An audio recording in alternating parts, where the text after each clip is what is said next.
Stephan just warned that the Fed may be changing the way inflation is measured. But look at this gas pump first. If your grocery bill is exploding, if your insurance is rising, if your rent is still painful, if your car payment feels impossible, then ask yourself one question. What happens when Washington changes the math and says your pain is just an outlier? This is the danger of the new Fed era. Kevin Warsh is taking over the Federal Reserve at one of the most fragile moments in modern finance. Inflation is still sticky. Oil is unstable. The 30-year Treasury is near dangerous levels. The government is buried under debt, and ordinary people are being told to wait for relief. But Stephan pointed to something most people will miss. The real reset may not begin with a rate cut. It may begin with the numbers, the inflation numbers, the communication rules, the dot plot, the balance sheet, the way the Fed explains pain to the public. Because if the Fed changes the way it measures inflation, then the official economy can look calmer while your real life gets more expensive. That is the street-level danger. You can trim extreme price spikes out of a spreadsheet, but you cannot trim them out of a family budget. You cannot trim the gas pump. You cannot trim the grocery receipt. You cannot trim rent. You cannot trim insurance. You cannot trim the credit card APR. And you cannot trim the fact that two incomes still feel like one shrinking paycheck. Welcome back to Broken Economy. Today, we are breaking down Stephan's warning about the Fed reset, not as political drama, not as a Wall Street guessing game, but as a street-level risk for the middle class. Because this is not just about Kevin Warsh. It is not just about Jerome Powell staying on the Fed board. It is not just about whether Trump gets lower rates. This is about what happens when the central bank starts changing the dashboard while the car is already overheating. First, let's be clear. Powell is no longer the chair once Warsh takes over, but Powell can still remain on the Federal Reserve Board as a governor. That means the old Fed brain does not fully disappear, and the new Fed chair does not walk into an empty room. He walks into a divided institution, a divided market, a divided economy, and a public that no longer trusts the numbers. That is why this transition matters. The Federal Reserve is supposed to be the institution that tells the market where the road is. But now the road itself is being questioned. Should the Fed cut rates? Should it hold rates? Should it hike rates? Should it shrink the balance sheet faster? Should it change inflation measures? Should it speak less? Should it remove the dot plot? Should it stop giving Wall Street so much forward guidance? Every one of these decisions sounds technical, but every one of them lands in your life. Rates affect your mortgage. Rates affect your credit cards. Rates affect your car loan. Rates affect business hiring. Rates affect the stock market. Rates affect your 401k. And inflation measures affect whether policymakers admit your pain is real. That is why the trimmed average debate matters. A trimmed inflation measure removes extreme price moves from the calculation. The argument is that extreme spikes can distort the underlying trend. That can be reasonable in some situations. If one category temporarily explodes and then normalizes, maybe policymakers should not overreact. But here is the problem. What if the outliers are exactly what ordinary people cannot escape? What if the extreme price moves are food, energy, insurance, rent-related costs, transportation? What if the trim number looks calm because it cuts away the things families actually feel first? That is not just statistics. That is a political weapon disguised as math. Because once you change the measurement, you change the story. And once you change the story, you change the policy. If official inflation looks lower, the Fed can justify different decisions. Politicians can say, conditions are improving, markets can rally, Wall Street can breathe. But the household still pays the bill. That is the problem. The Fed can trim the data, but you cannot trim your life. Now let's talk about the dot plot. For years, Wall Street has relied on the Fed's projections to guess where interest rates are going. The dot plot is not perfect. It is not a promise. But it gives markets a map. If Warsh wants to reduce that guidance, The Fed may become less predictable. Some people will say, that is good. They will say the Fed talked too much. They will say markets became addicted to guidance. They will say Wall Street should stop depending on every Fed whisper. That argument has merit. But there is a danger. If the Fed talks less during a fragile debt cycle, markets may become more violent. Less guidance can mean more uncertainty.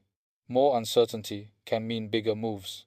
Bigger moves can mean more stress in bonds, stocks, mortgages, and credit. For ordinary people, this does not feel like better communication.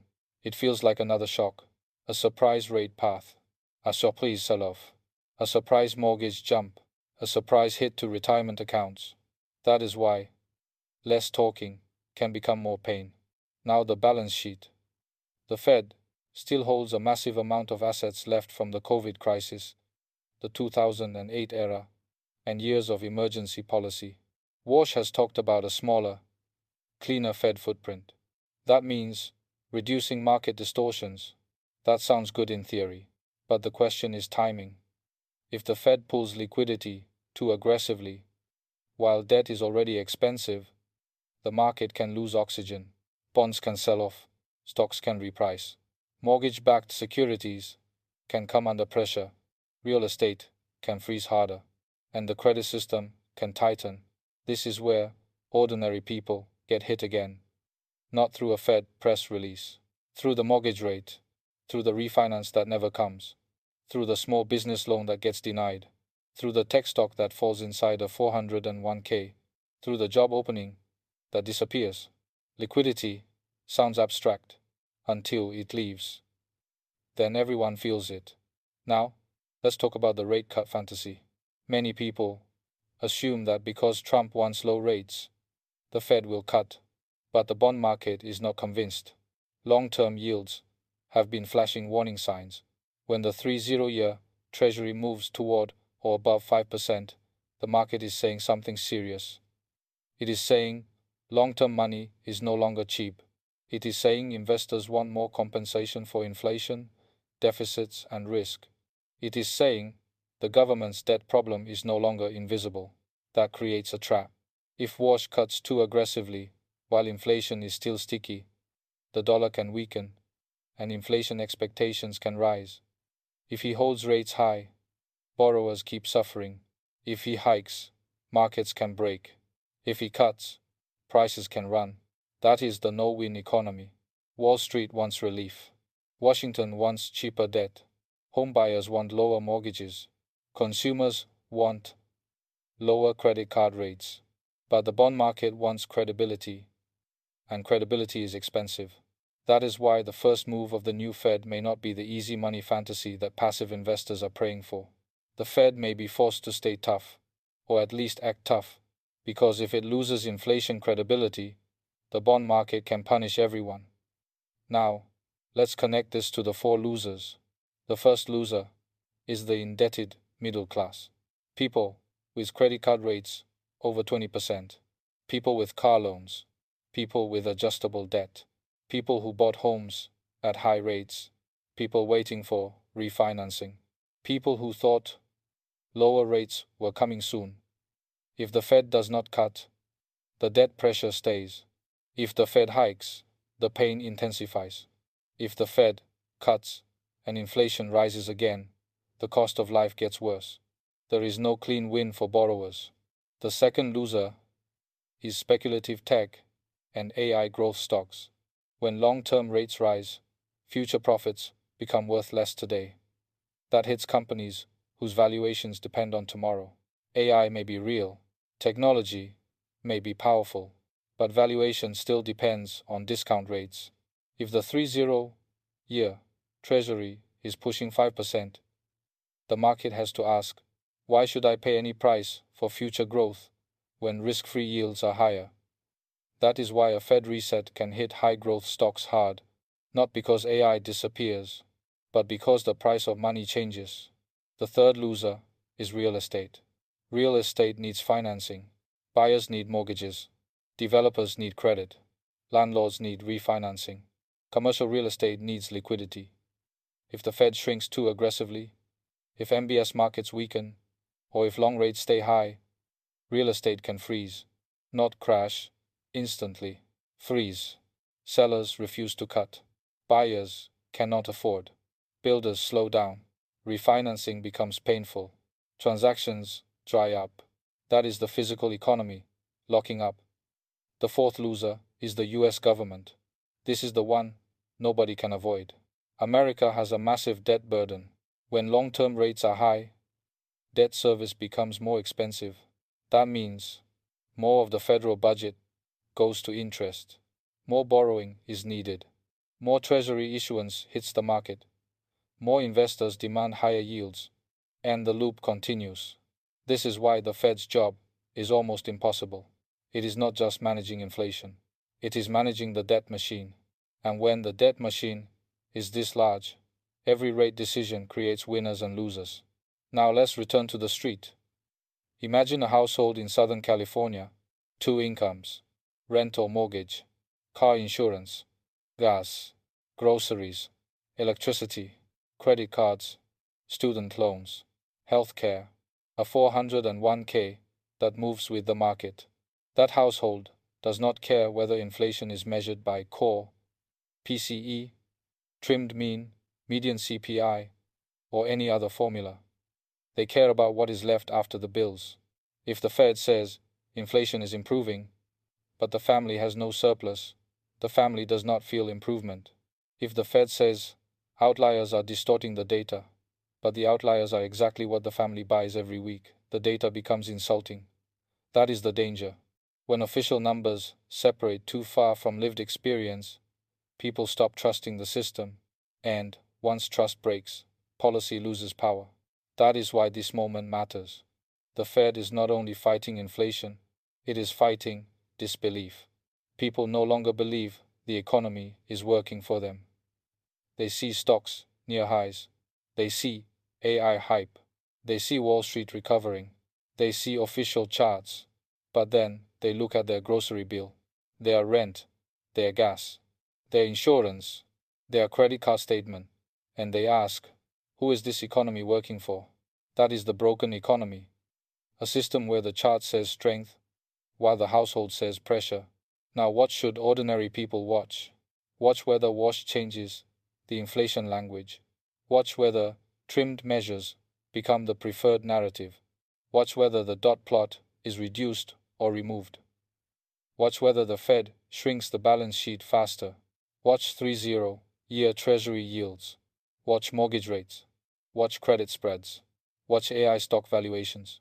Watch real estate transaction volume. Watch whether gas, groceries, and insurance match the official inflation story. Because the real danger is not only a rate hike, the real danger is a measurement reset. If the Fed changes what counts, then your pain can become statistically invisible. And if your pain becomes invisible, relief becomes easier to delay. That is the silent harvest. Not just higher prices, not just higher rates, but the official erasure of the costs that actually break households. You paid more for gas, trimmed. You paid more for food, temporary. You paid more for insurance, sector specific. You paid more for housing, lag data. You paid more for credit, necessary tightening. Every pain gets a label, but the family still pays. That is why this video matters. Stephan warned about the Fed reset. Broken economy is showing the street-level consequence. Because the question is not whether Kevin Warsh sounds independent. The question is whether the new Fed will measure the economy in a way that still includes ordinary life. Go to the comments and tell us what you see. Do you believe the Fed's new math can hide the inflation you are seeing at the counter? Are you preparing for a rate cut, a pause, or a surprise hike? Are you changing your 401k because of higher long-term yields? Are you holding cash, buying assets, or waiting for the next market break? And what is the one cost in your life that official inflation seems to ignore? Gas, groceries, insurance, rent, credit cards, car payments? Tell us the raw truth from the pavement. This is Broken Economy. We break down the financial system behind the headlines. Subscribe for more clear analysis of finance, technology, markets, labor, and the real economy behind everyday life. Stay awake. They can trim the data, but they cannot trim your bill.